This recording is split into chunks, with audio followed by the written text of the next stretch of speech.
Hi, this is Uncle Matt's D&D Studio. I'm Matt Finch, and if you play Dungeons & Dragons, and especially old school Dungeons & Dragons, please hit the subscribe button and subscribe to the channel, and now we'll move on to the video. Hi, this is Matt Finch, and I'm here with Zak Smith. And Zak, how you doing? I'm good. I was just finishing a piece of a bagel. And I'm not going to edit that out, by the way. I edit out almost nothing but phone calls and stuff like that. So, okay. So if the bagel calls me, yeah, if I say something that makes you spit it out on the screen, you know, we've got that there. So, all right. So I wanted to start this interview.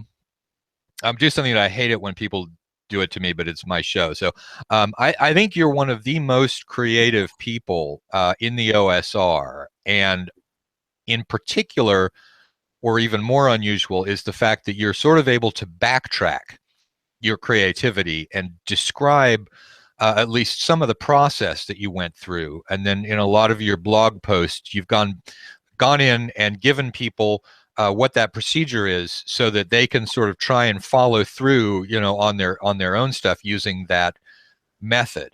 And so what I want to start with, and we can obviously go, you know, anywhere from here, but I wanted to start with the particular one that you did some years ago, I think it was, where you begin with something that's sort of a weird mix of a flowchart at the same time as a visual collage. And so just as the starters, tell me a little bit about that, you know, how, what, when, where, and why. The connection cut out right after you said some years ago. Okay. I had to plug it back in. So some years ago when I was gonna say, talk about the method you use. That's the combination of the flow chart and the visual collage. But if you just want to go from the standpoint of some years ago, you can do that too, and just talk about some years ago. Either way. No, we owe you that much. I think what happens if you're a GM, especially if you get into it, is, you know, you make all these notes. You stat out every NPC and every monster, and you put little boxes for the hit points, and you get super prepared. And then when you actually run the game, your notes are like 16 circled 3 times, and then a little box that says this guy's on fire, and like it's just all right. Can you hear me? Yeah, I can hear you now. We are actually going to have to edit that because you cut out right when this guy's on fire. Okay. So what happens when you first get into GMing is you get really excited about this world you're creating and all the things you're putting together. And Zak, let me stop you because I'm not getting a camera feed on you. I'm seeing basically the icon of you. There we go. All right. I'm going to do this again. All right. Take 3. Here we go. So much easier than doing the same thing 3 times in a porn movie. Okay. So when you first start GMing, you get really excited about, you know, this world you're going to build and this show you're going to put on for your players. And you stat out everything, and you draw these intricate maps, and you create every NPC has all their, you know, check boxes for their hit points, and everything is just ready. And then when you actually play, you're just in a panic, you know, like you're trying to deal with all the players. This guy wants to do this, and what? Okay, are we okay? Yeah. Okay. I got you. This guy wants to do this. That guy wants to do that. And so your notes end up being just like a blank piece of paper with like a couple numbers circled, and like maybe like, you know, remember to go back to town, like written on it or something. So in play, a lot of the very by the time that I started my blog anyway, but the very intricate and like impressively laid out stuff that the mainstream game companies were putting out was none of that was going to help the GM run the game, you know, because too inflexible. Yeah, and also just like all of the graphic design effort had gone into making it look expensive. Like if you took Caves of Chaos from like 1980 whatever, and you took like a WotC module from, you know, the early 2000s, and you put them side by side, both of them were equally hard to run a game off of, you know, like The old module was maybe written in a more concise way, but it had, all the problems that a DIY product has. It's just like it was typewritten in 2 columns and whatever, and you had to flip back and forth. And then years later, they had all this time, and all they had done is sort of make it look fancier, with these like sort of scrolly map edges. They hadn't done anything to improve the user interface, as it were. And I always compare like GM notes and books as like cookbooks. Like a cookbook has to function under fire, like while you have 3 pans on, and this one is boiling, and then you have to cut this the bacon up before this thing, the egg whites separate, and you have to do all this shit at once. And so the book has to be laid out in such a way that that it functions under like that. It can't just be like a magazine or something and look good. Yeah, and so I've often talked about both that and rules as being technical manuals. Exactly that same thing. It's used under fire. Exactly. And so you have to. And so when I was creating these like mappy flowchart things, I thought like, how do you convey a lot of information quickly about a situation? And in this case, it's one of the few cases it's like literally true, but a picture is worth 1,000 words. If you have a little picture that's like, it's like, this wizard is kind of a Conan looking wizard. Like that tells you so much information that you would have taken sentences and sentences to write. So you've got like, okay, he's probably kind of skinny. He's probably got like dark, frightening eyes. He's probably like looks pretty seedy, but he has like impressive robes. He probably has like snakes around him or something. Like you can kind of make up the details all over out of your head once like, well, where are we? And the picture puts you there. And so the idea that you could just use pictures and slot them in when you're creating maps and notes was super essential to both creating a functional document and also opening up like the way that we use pictures in RPGs, which I think is kind of under considered, because most people who work on it are writers and they write in order to communicate with each other. And so they don't see like, oh geez, like 90% of the things I think about like the Githyanki are from the picture, Yeah, absolutely. The most popular monsters are usually the ones that had the best pictures, as opposed to necessarily being the best monsters. And all right, so you've already given me a whole bunch of directions that I want to go in. Let's stick for a moment with user interface that somebody has written, whether that user interface is the standard module approach or whether it's the way that you have written stuff. Yours tends to have as you said, a much more visual kind of approach to it, but that's not necessarily always the flowchart sort of thing. You sort of interweave illustrations. And here I'm thinking more about Red and Pleasant Land, although I think you even did it more in Vorn Heim. But you sort of interweave, you use functional imagery as opposed to decorative imagery. I mean, would you agree with that? Or? Well, yeah, but part of it is that it has to do with how I end up even making one of those things. Like I think a lot of artists do RPG stuff as like one of many freelance projects. And so, they're going to do some concept art, or they're going to do, some Magic the Gathering cards, and then they get asked to do a D&D illustration. Like, okay, here's a knight, Whereas, and I was talking to the art director of WotC, who's actually a really smart guy, Richard or William Williers or whatever. Anyway, he's the guy who did those little pencil sketches in the 5e book. And they are the most functional illustrations in the book. They show what it's like to be stunned and what it's like, like they're the ones, which is if you've played the game and you're running a game and you need information, that's a different kind of art. And as an artist, like I can kind of, if I just want to draw whatever I want, I can do that with my day job. And so I was actually interested in the very functional, weird formats that RPG art required. Like I love the middle era TSR art things where they really started being like, okay, like in Ravenloft, they're like, what if we do an isometric drawing of the dungeon? Does that help? Those things create like different art formats. And that just intrigued me as an artist. Like these weird things that you kind of have to do. Like you need to put an arrow here, or you need to draw like what this surface looks like with a monster standing on it for scale. And So those things really intrigued me as different challenges from the normal kind of pictures I would do.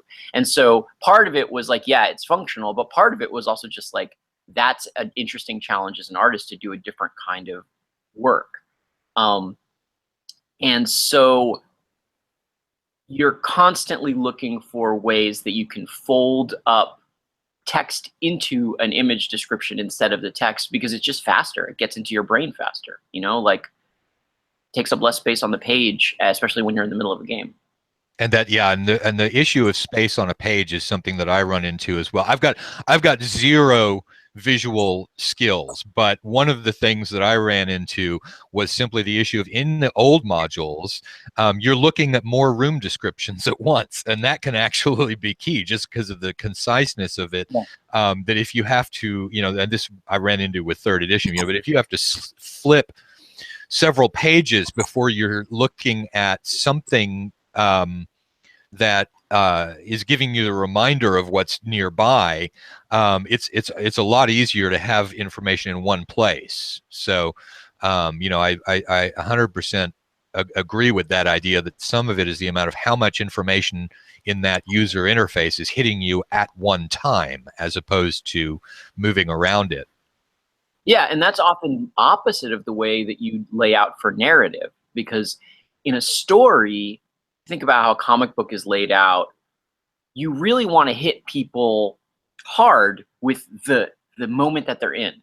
You know, like, you know, you've fallen into the snow, you wake up, it's dark, you have a whole page that's just black, and then they open their eyes and you see a cityscape. You know, that puts you right in the moment, and it's great for narrative to slow things down.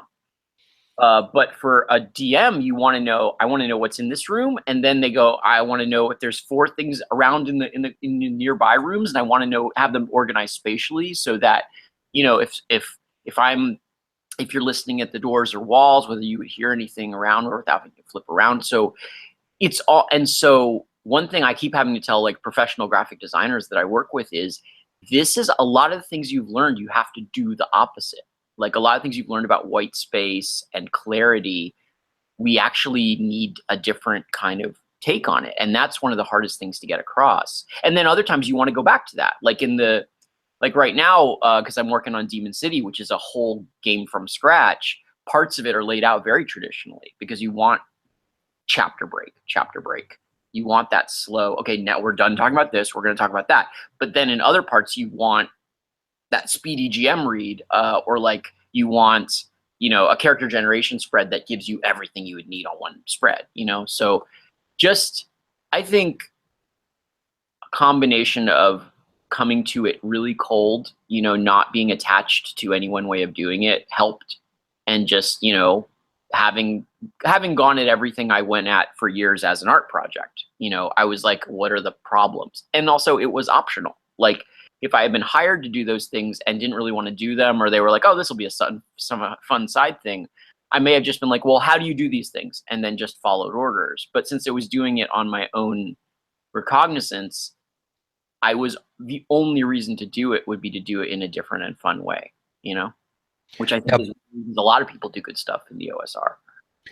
Now, both of the processes that you've just described, one of them being in your day job and one of them being in writing materials, you've got what I think is an unusual process going on there, because you are overlapping the logical thought of what am I trying to do with the creative process of what are my ideas. And that's very different from the way I do it. I tend to be one or the other, and I switch back and forth between the whole, what am I coming up with visually, and then now I'm writing an outline, and how's it going to work out gaming wise? And if I stumble across an idea, then I'm like, okay, sit back again, you know, get some more fuel from the subconscious. Now, and what you're describing is doing both at once as a normal way of working, both in your hobby and in your real life. How does that process work? And once again, that's sort of like having the flow chart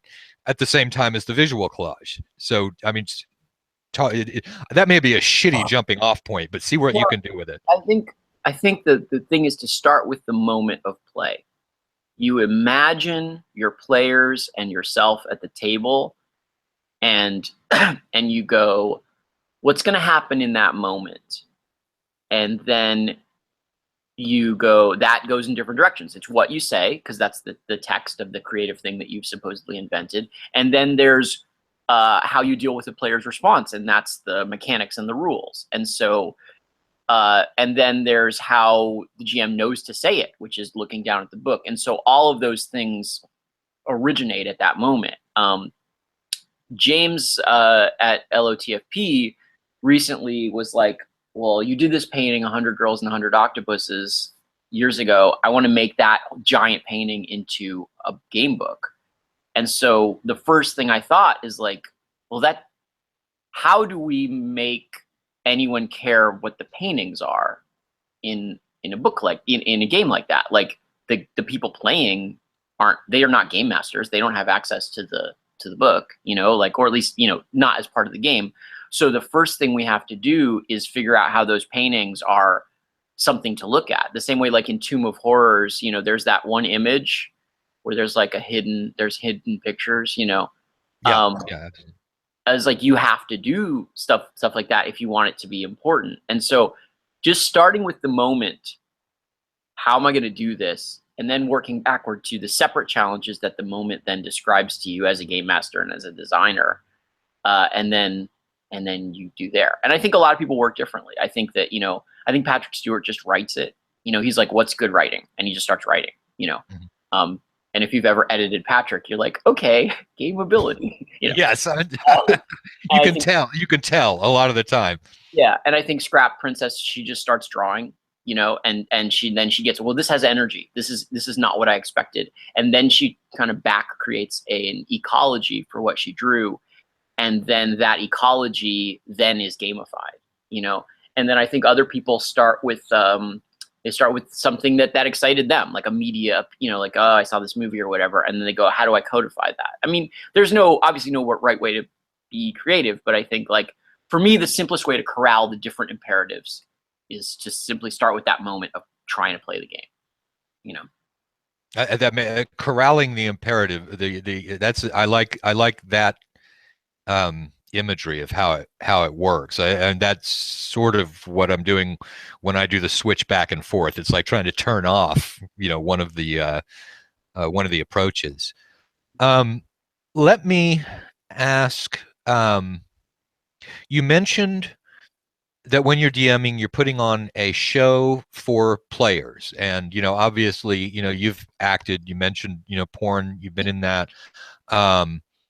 And so when you're doing the gaming, you're also once again simultaneously working on the different approaches. Like you said, the DM looking at the game book. What are the various people doing? That's the bacon and the eggs cooking at the same time.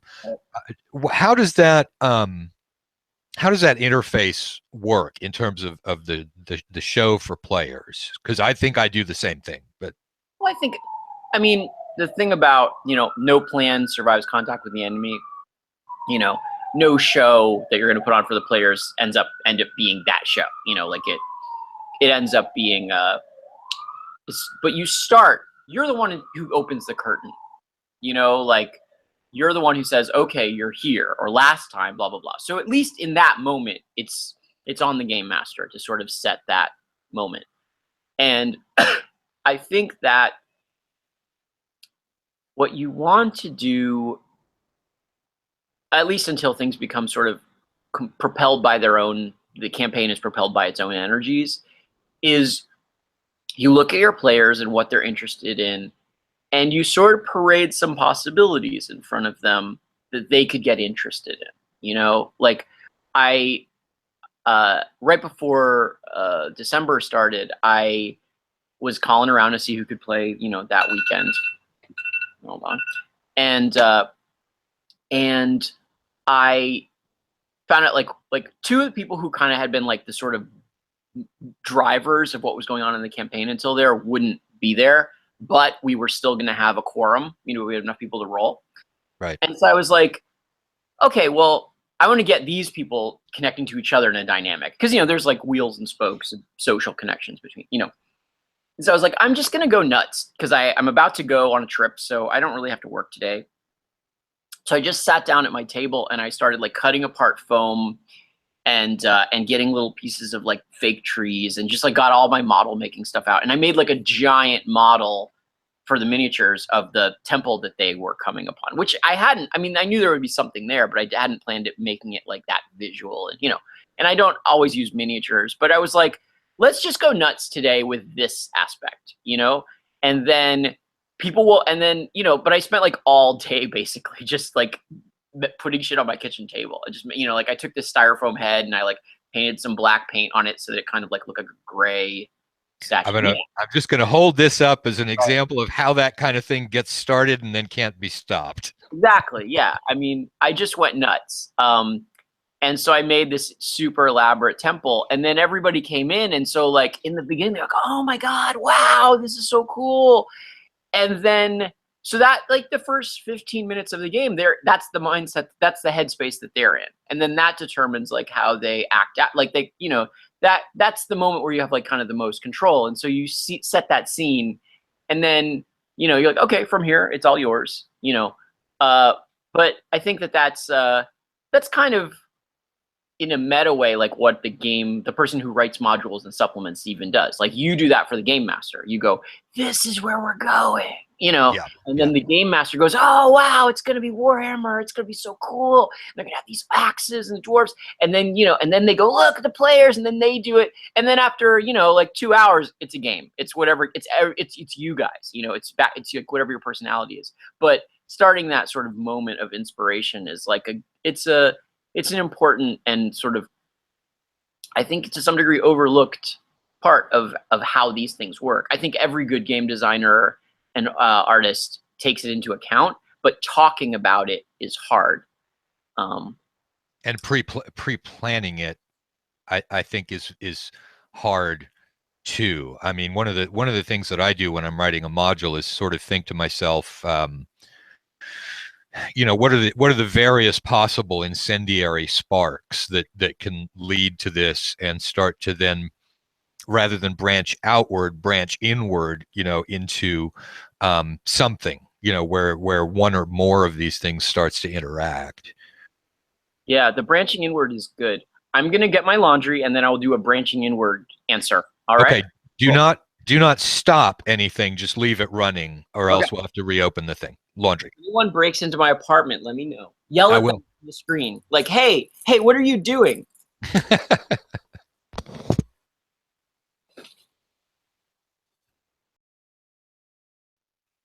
All right. Okay. So, branching in. Yeah, I remember looking at hex crawl products and people, because there's the things that people had already put out at that time, which is like Majestic Wilderlands and Carcosa and stuff like that, and Griffin Mountain. And then looking at these kind of things that people were making online, there's sort of like random generated hexes or D100 hexes and stuff. And I was looking at that and I was like, these things don't have to be too complicated. They just have to follow if you can follow a certain set of procedural rules, you can get this situation where you get an emergent narrative very fast. And that was, you have short descriptions, but very often have the hexes in the big map, like you create a big land somewhere, have the hexes refer to another hex. Something going on here has something to do with something else. And so I put up online, I was like, okay, everybody write a hex for this map, like anything you want. Oh yeah, I remember this. This. Just make sure it has like, it's a 2 sentences max. And remember that connections with other hexes are good. That was the only instructions they needed. And then without doing very much editing or pruning, we got like a very playable, very useful world map out of that. And I think that thing of like seeding things that are creative and disparate but can somehow point inward is actually, that's a really good point. Now that was a large group think project, you Yeah. talked about how when you're doing that in your home campaign, that you are also taking into account the specific interests of actual players who you know and who will be at the table. So let me ask a piece of advice from you in terms of where, the starting point for the branching inward, and then from that, the emergent narrative that you get.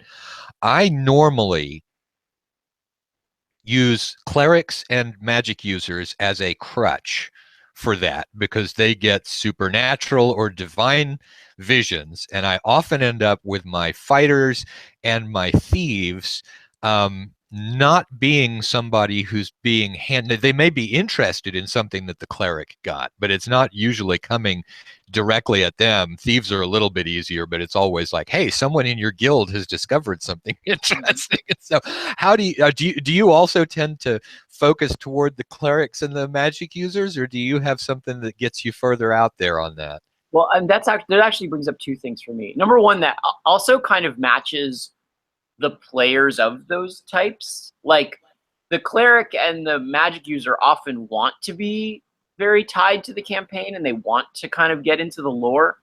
And the fighters and the thieves often are the ones who are like, yeah, let's just roll. You know what I mean? That's a really good point. There's some pre-selection going on there.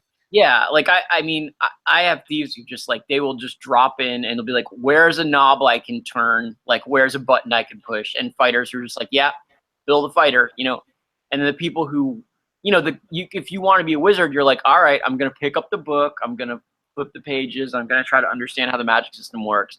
And the cleric's like, I want to, you have to have you have to kind of, it's hard to imagine a cleric player who knows what they're getting into, who isn't somewhat kind of into the lore of the whole thing, because they're like, well, except for some people want to be a healer. There's nothing wrong with that, but they like playing that role. But your point's taken. Right. But I think, I mean, at least in my experience, a specific like D&D healer, a D&D cleric, or any religious, like even, like in, post-apocalyptic settings where they have like a cult leader, they're already imagining the world 2 or 3 steps ahead of you. Like they're picturing because it's not a basic archetype really.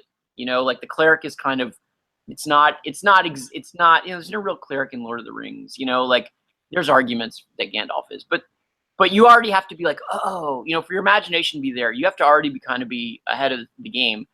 And I think that the wizard and the cleric are definitely always more tied to the setting and to the culture than the wizard and the fighter and the thief. I mean, we have fighters and thieves today. Like if I walked out on the street, like out here in LA, like I'd run into some fighters and some thieves. Like any culture, anywhere, you're gonna have them. But wizards and clerics are culturally specific, and they very much define what kind of fantasy world you're in, and so they are super tied to the visions, to seeing the larger picture, and the players who play them are often very well suited to that. Like they want to be that guy.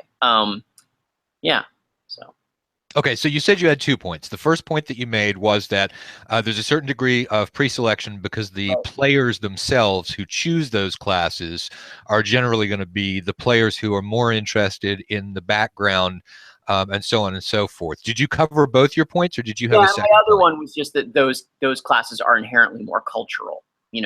Wizarding and clericing are cultural activities, whereas fighting and stealing aren't. Right. So, you all can right. steal anywhere.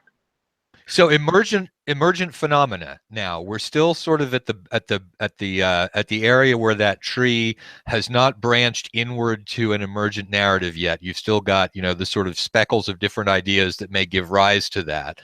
Yeah. Clerics and magic users are both more culturally linked than others. How do you define those cultural links? Do you go in and say, in this campaign, clerics are like this, or do you let them start out and then you build a little bit of culture around what it is that they have made up for their character? Pretty much that second thing. Like on day one, often I will be playing with players who are new, at least 1 or 2, or just people who are like, they've been playing for a while, but they just play they're in the D&D mindset when they're at the table, and otherwise they're not. You know, when they're not there, they don't sit home thinking about it. And so I don't like to restrict them in terms of what character they want to make. And I want to be able to be like, yeah, you can do what you want, like whatever floats your boat. And so I want to give them a lot of freedom because I want them to be free to find something that excites them, you know?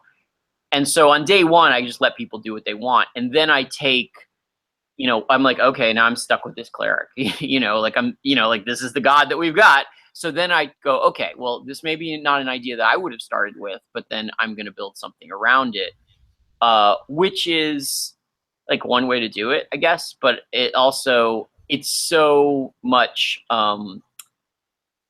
instinctual for me that a lot of times when I see like indie games and the whole point of it is to make something like that happen, like, well, I have an idea, I'm going to bounce off of it. I'm like, why would you bother? What do you need a mechanic for that? Like, that's just what you do, right?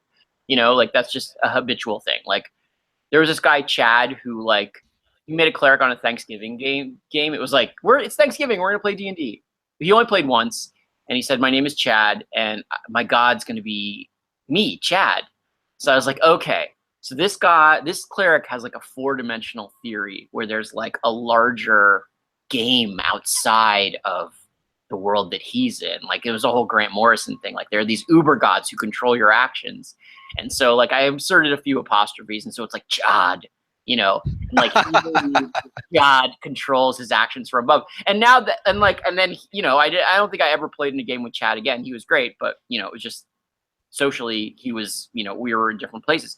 But that god is in the game still, you know, so there's still this sort of meta, you know, 8 years later, you know, who's just like there because, you know, it was just enough of not what I would have thought of that it sparks you to problem solve again, you know?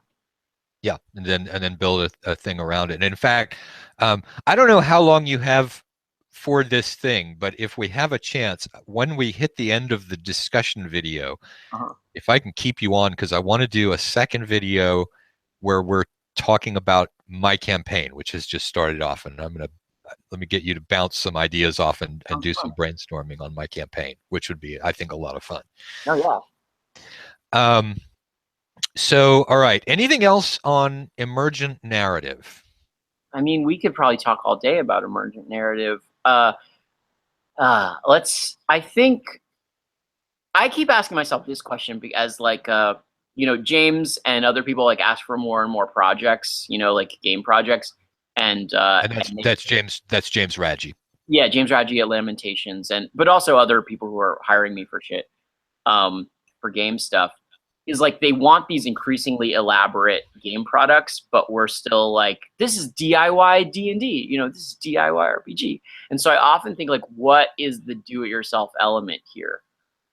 If we're providing like all of this stuff to people, but I feel like when I see people actually use it and play it, it's pretty clear that they've got like, they're always actual play stuff. It always goes so much further than what we gave people. You know, like I see people who pick up Maze of the Blue Medusa and they have always taken like some whole new take on it, you know? And I think that by saying like this, by being sort of not authoritative about what kind of themes you're supposed to be doing or how this game is supposed to be played or what kind of genre you have to get to with this, that those tools, they're still very do-it-yourself kind of tools. And even though, you know, they are things you have to buy and then you take them home. But I always think like everything I make is kind of like you did the Tome of Adventure Design, right? Yeah. Yeah. I mean, it's like at the end of the day, the game master takes that home because he's been online or she has been online, like looking at game stuff. And it's like, they're just full of ideas. That's the main thing, you know, like, if you just take 4 or 5 of the ideas out of there, they still work. They're still functional. They're still chunks. There's still kernels. It's not a seamless fabric that one part of it is only interesting with the other parts of it, you know? And I think that's the thing that I think keeps it do it yourself, is that all of these things that people are making are atomizable into chunks, into modules that can be pulled out and stuck into another thing to create more narrative, to create, you know, like the ideas can spawn off of each other. Like I've used, you know, there's probably lots of people who use things out of Carcosa but never run Carcosa like hundreds of times. You know, like this, like, oh, dinosaurs with radioactive breath, or like, oh, we could have this slab that creates, you know, like these weird genetic anomalies or whatever it is. And I think that that is that approach to games where you're just constantly pulling things apart, and then you put them back together and hope they grow inward. You know, is it's super. And that's not an easy thing to do either. I mean, a lot of the stuff that I've done, I mean, I think without having articulated it to myself, I think that I try and write towards that. But a lot of the things that I've done have also been, you know, Tome of Adventure Design aside, but a lot of it is you know, adventure modules, where there's another audience that wants to see, you know, the fairly seamless traditional stuff, you know, that you've described that's less DIY. And I think that Jim Radji has done a really good job of assembling the writers who are able to write in that kernel fashion, you know, in chunks of pieces that can be taken out and used in something else. And that's actually, I've sort of taken a break for about 6 months from writing and gone into doing the videos, because I'm still working on getting my head toward a more, I would like to do more where you're doing the DIY stuff, at least take a break and get into books that are more procedural than narrative. You know, they don't have it so much planned through. And I mean, I think you've done an extraordinarily good job on that. Again, it's funny because, you know, I you know, Vorn Heim, I think, you know, Vorn Heim is a really strong DIY project, and it doesn't work for me at all. My gears mesh up. It's not the way that I think about fantasy cities, and so the whole subconscious locks up when I'm working with Vorn Heim. Why is that? I have no idea. I mean, because I love Red and Pleasant Land, and I think that I have no idea. I really couldn't tell you. Like the Spire of Iron and Crystal, like that seems like very kernelized. Like there's a lot of like little things where you're like, oh, I could pull this out. That you did, for people who don't know, but like there's like all these little ideas you could pull and stick in another dungeon, you know, and so I would, you know, like to me, Vorn Heim is just kind of like that. Like you've got a city, like why not do this? But it's interesting. Well, I think where I fall down is when you say, why not do this? Boom, boom, boom, boom, boom. Yeah. Something about I mean, it's not a critique. It's entirely subjective. It's something about the way that I mentally produce fantasy cities is different enough from the procedures that you've got built into Vorn Heim that the gears lock up a little bit, and that, you know, that's really, it's actually really interesting to me. And I think part of it may be that what happens looking at Vorn Heim is that it supercharges something in my own imagination, which instantly derails me from Vorn Heim, and then I'm off thinking about something else so fast that I've left the Vorn Heim methodologies and the Vorn Heim imagery behind, and gotten into my own thing. So in a sense, it's that it may be too successful, that so much so that I can't stick to it, because the mental, you know, ADD throws me off instantly in my own creative direction, in which case it's like super. Yeah, I mean, I think if you've got your own, I think, you know, the thing about all that stuff is that, I mean, same thing with the Tome of Adventure Design, I assume, which is like, at a certain point, you just stop rolling, and you're like, oh, I've got it. Like it gels into an image in your mind, and then the image in your mind creates its own content, you know? Right, and then you're totally out of whatever book it was that somebody wrote, because it did its job. Yeah, I mean, I think with Vorn Heim, like, I don't really use it to make a new city anymore. I use it when the players end up in any kind of place, and I just am like, I need content. Like I don't use it when I'm at home, like with nobody playing. I use it in the middle of the game, and I'm like, oh, geez, we need something here. So I think that makes sense to me. If you've got like when you're, like that book is for when you're exhausted. Like when you're out of ideas. If you have the ideas, good, use them.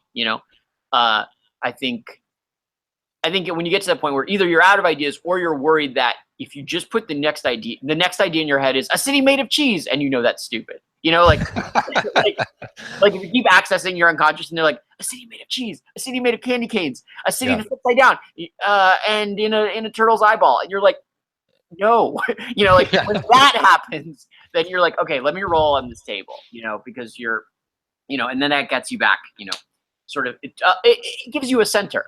And if you've already got a center, you don't need it. I think a lot of the things that do, like a lot of stuff on, what is it? Carpathium that Logan Knight does. A lot of times. What is that? That's not something I'm familiar with. Tell me about that. Logan Knight did a thing called Carpathium on his last Gasp blog, which was a Vorn Heim-ish, kind of Vorn Heim on steroids, like very decadent thing. His site also hosts the Last Gasp random generators, which is like the best random generator widget. But he made this thing Carpathium, and it's like, again, it's like Vorn Heim on steroids. It's like all of the themes are kind of more so. But I don't use the tables on there, but oftentimes I'll just read it, and it puts a center through like where, like where you can kind of, okay, these are the limits, or this is a place to start imagining, in different directions. The same way that I think, like, for a lot of people, Tolkien is the center of the way they think about D&D. Okay, so yeah, I see what you're. They add an airship, or they want to make like purple elves, but they have like, okay, well, this is what you can default to if you don't have something to put in here, and I think that a lot of decent game product is simply like finding something nobody's used before and like, well, what's the center? Like what, like somebody could go and be like, well, what are your defaults for, a seagoing campaign? Because we've got nothing right now, and then you have that, and it's like you can work off of it and you get an idea, go with it. But, if you don't have an idea, this is where you can hang out. Yeah, so it's more providing, well, like you said, it's a direction, and then it's some limits so that you've got something to hang on, the skeleton, so that you can hang. Yeah. When your brain goes, oh, make a city made of cheese, you can be like, okay, let me consult the book.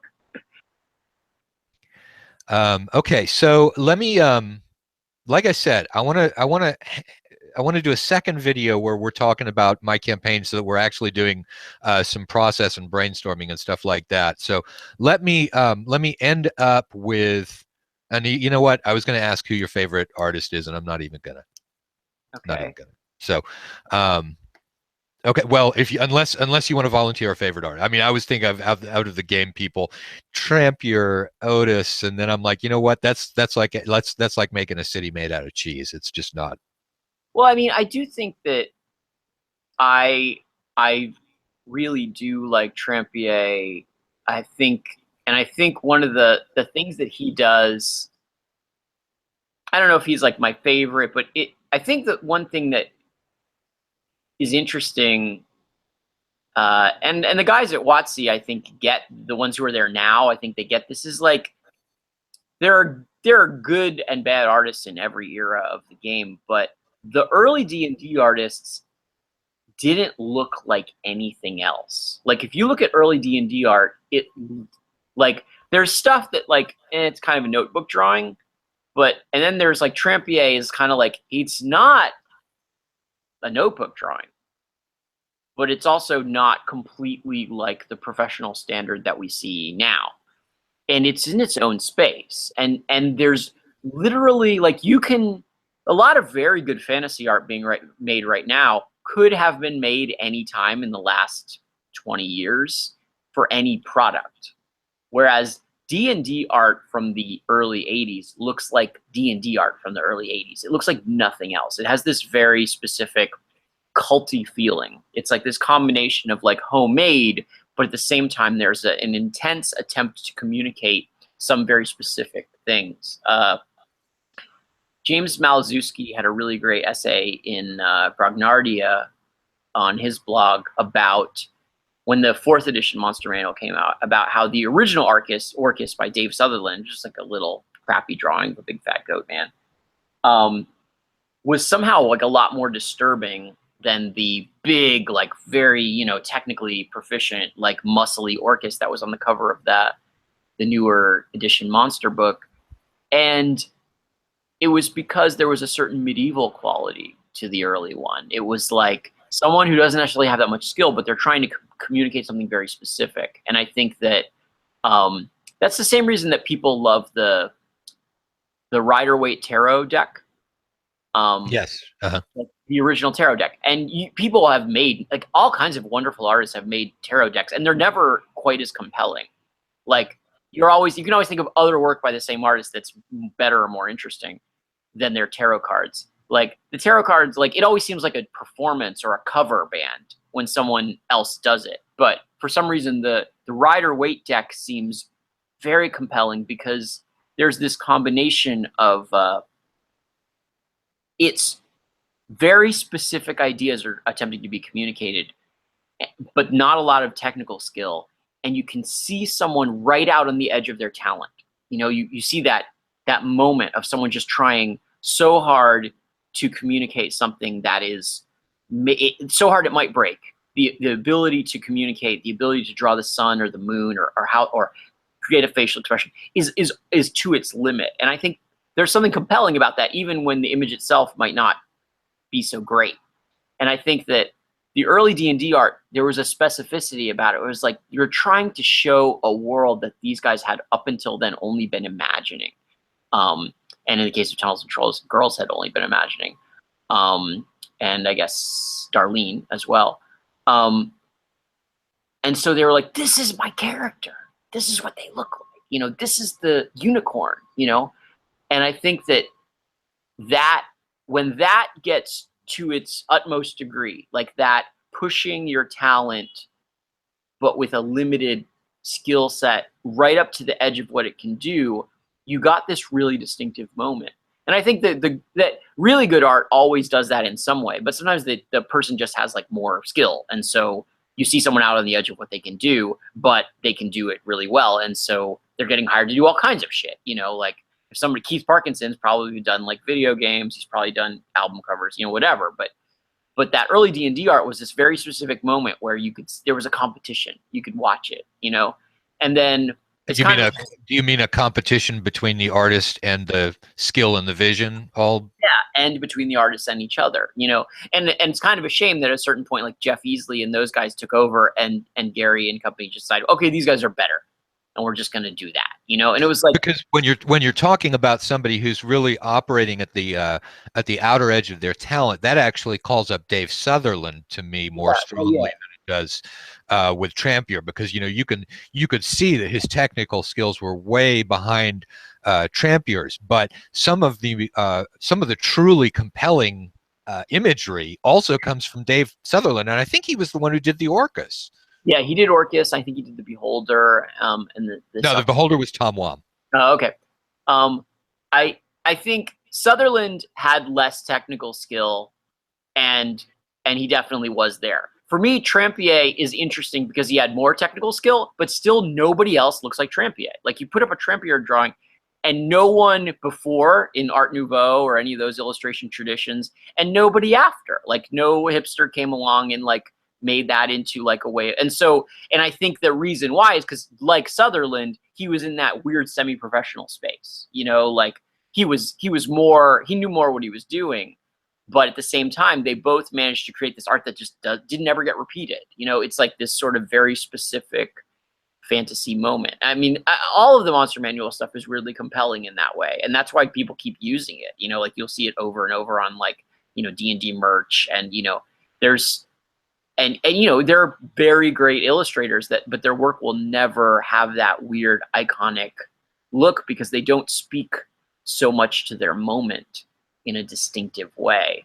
Now you, on the other hand, have got a very different style most people that you see drawing, just like you've said, are they're working from a lot of the established structural imagery that came from Sutherland and Trampy and the Aerolotus, Yeah. and the guys in the early phase. Now, yours is quite different. Yours is a very sort of aside. This is aside from the issue of using it as part of the procedure that we talked about. This is just talking about what it looks like. It's very harsh.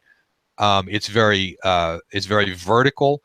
You use a lot of straight lines, although occasionally you offset those with something very organic that creates that, sudden shift, in there. Yeah. And so applying to yourself now the question of what is this moment that we're hitting? What moment do you think you're hitting that is different from what they were in that would be responsible for the dramatic difference in style? Well, I guess, I mean, for me, it's just like I'm obviously like done a lot more. I mean, it's simply like I know anatomy and perspective. Like I have a high level. I have an MFA. Like I have a high level of technical proficiency, but I'm always trying to do the same thing in the sense of push that into a place where I don't know if I can do it. And with the RPG stuff, often the test is the format is strange or the technical requirements are strange. Like and so I'm not sure I can get it to work. And hopefully by doing that, you get yourself to some new kind of art. And sometimes you don't. You just go like, this needs a knight. And you're like, I managed to draw a knight. And let's stick it here because the book needs to be out in a month, and people get their picture. But like things like like the Vorn Heim zoo map, where it's like an it's like, whatever whatever the fucking name of the perspective is. There's a couple different. Isometric? Or axonometric. It's complicated. Like, 'cause there's anyway, whatever.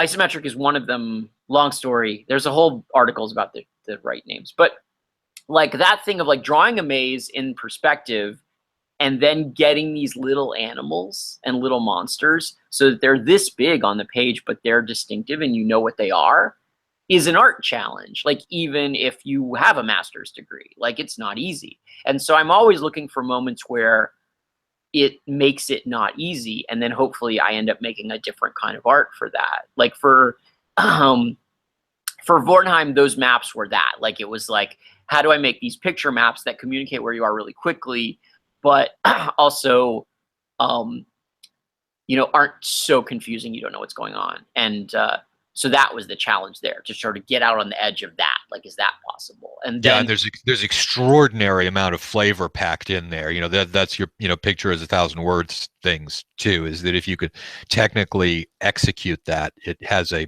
very, very powerful flavor content to it. Yeah, and also those towers in Vorn Heim, like Vorn Heim is these big vertical stone towers, but it's also like, well, how do you do that but still make it feel D&D and not like some kind of science fiction thing, So that was the challenge there. And then with Red and Pleasant Land, it was like, how do I make these things feel simultaneously like that's Alice in Wonderland-y or Dracula-esque, but at the same time, you can imagine yourself into it as an adventurer. It's not just this sort of quirky Disney world. It feels like, okay, I can imagine like a halfling with a crossbow. Excuse me. And and it's also seamless with the mega dungeon concept. I love the way that the checkerboard came in, and that using the checkerboard orientation, you divided that up into areas where a mega dungeon would work perfectly, and then in the country level, you had this additional sort of fusion of Alice and vampires, and I'm a huge fan of that, because it was just a great pulling together of a lot of very disparate elements into something that still managed to hold on to the important aspects of all of them, but get mixed together. Well, I mean, the nice thing about Lewis Carroll is that the subtext of his imagery is games. Mm-hmm. So you could use the artificial structures of games, like grid points and hexes. You could use those things that were as things that actually functioned in his world. So like but again, describing that visually was a challenge. And so like that one image that's like from Red and Pleasant Land, where it's like showing what the land looks like, where there are these huge squares of raised and lower ground, you know, but it was green grass and little buildings on it. Like that was hard to draw. It was hard to figure out how to draw that. But yeah, I look at it and I'm like, yeah, that is exactly what I was thinking in my head, which is not often what you think when you make a drawing, you know. And so like that requires like some technical stuff, but it also requires the whole time you're doing the technical stuff to keep the imagination that made it in the first place open.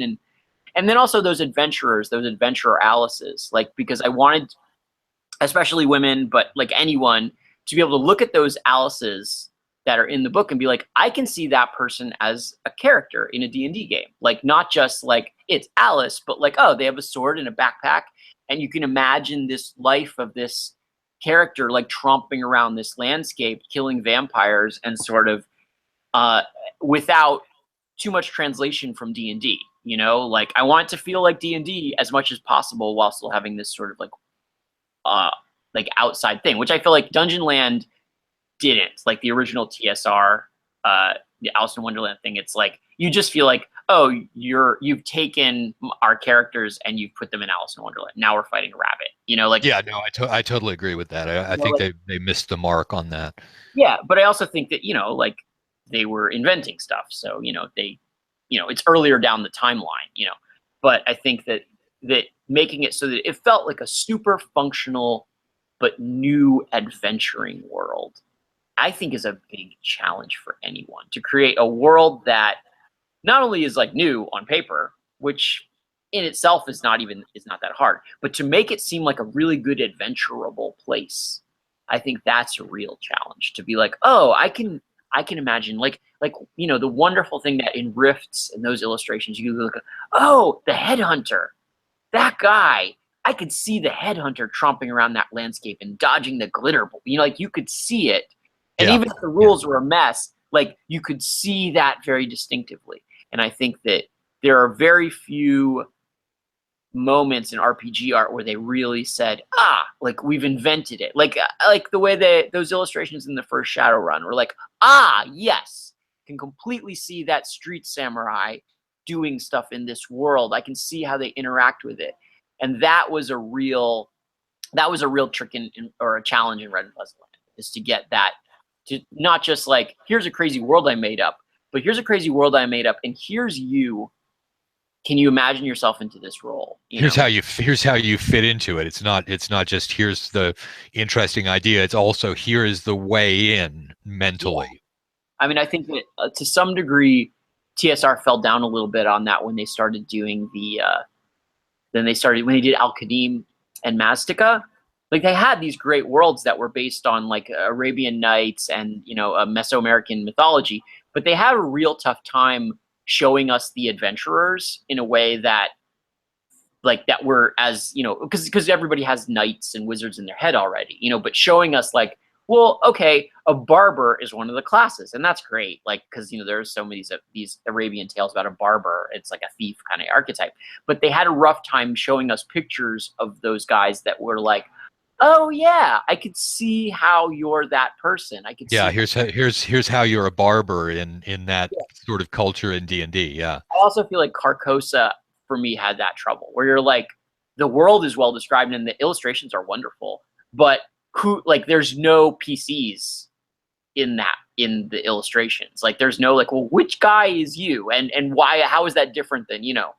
And, you know, not everybody has to do that, but like that I think is a real central challenge for when you create new worlds. Yeah, you know? I think that's a really good point. All right, everybody, that's the end of that video, but there are many more. So please don't forget to subscribe to the channel, and whatever kind of D&D it is that you play, imagine the hell out of it.